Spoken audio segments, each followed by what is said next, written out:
ഫറൂഖ് പഴയ പാലം ഒട്ടേറെ ചരിത്രപരമായ പ്രത്യേകതകളുള്ള പാലമാണ്. നമ്മുടെ രാജ്യത്തിന്റെ സ്വാതന്ത്ര്യ സമര പോരാട്ടത്തിൽ ബ്രിട്ടീഷ് കോളനി വാഴ്ചക്കെതിരെ ജനങ്ങൾ ഒത്തുകൂടിയ ഇടമാണ്. ട്രെയിനിലൂടെ സഞ്ചരിക്കുന്നവരൊക്കെ ഈ പാലം കണ്ടിട്ടുണ്ട്. ഈ പാലം ചില പൊട്ടലുകൾ ഉണ്ടായിരുന്നു, ഇതിന്റെ ബോ സ്പ്രിങ്സ് വീണുപോയ പ്രശ്നങ്ങൾ ഉണ്ടായിരുന്നു. ഈ ഗവൺമെന്റ് വന്നു, പാലത്തിന്റെ അറ്റകുറ്റപ്പണി നടത്തി. ഇനി അടുത്ത ഘട്ടത്തിലേക്ക് കടക്കുന്നു, അതിന്റെ പെയിന്റിംഗ് നടത്തി. കേരളത്തിൽ ആദ്യമായി ദീപാലങ്കൃതമാകുന്ന പാലങ്ങളുടെ പദ്ധതിയുടെ തുടക്കം കുറിക്കുന്നത് ഈ ചാലിയാറിന്റെ കുറുകെയുള്ള മനോഹരമായ ഈ ഫറൂഖ് പഴയ പാലത്തിൽ നിന്നാണ്.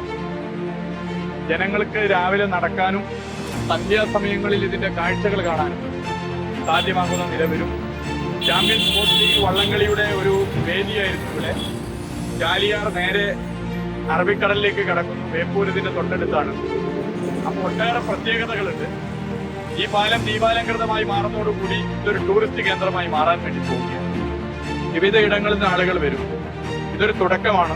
കേരളത്തിലെ നിരവധി പാലങ്ങളെ ദീപാലങ്കൃതമാക്കി മാറ്റി തീർക്കുന്ന പദ്ധതിയുടെ തുടക്കമാണ്. ചില വിദേശ രാജ്യങ്ങളിൽ നമ്മളിത് കണ്ടിട്ടുണ്ട്. അത് നമ്മുടെ നാട്ടിലേക്കും കടന്നു വരാൻ വേണ്ടി പോവുകയാണ്. ഇത് എല്ലാവരുടെയും സഹകരണത്തോടു കൂടി നടപ്പിലാക്കി മുന്നോട്ട് പോകാനാണ് ഉദ്ദേശിച്ചത്.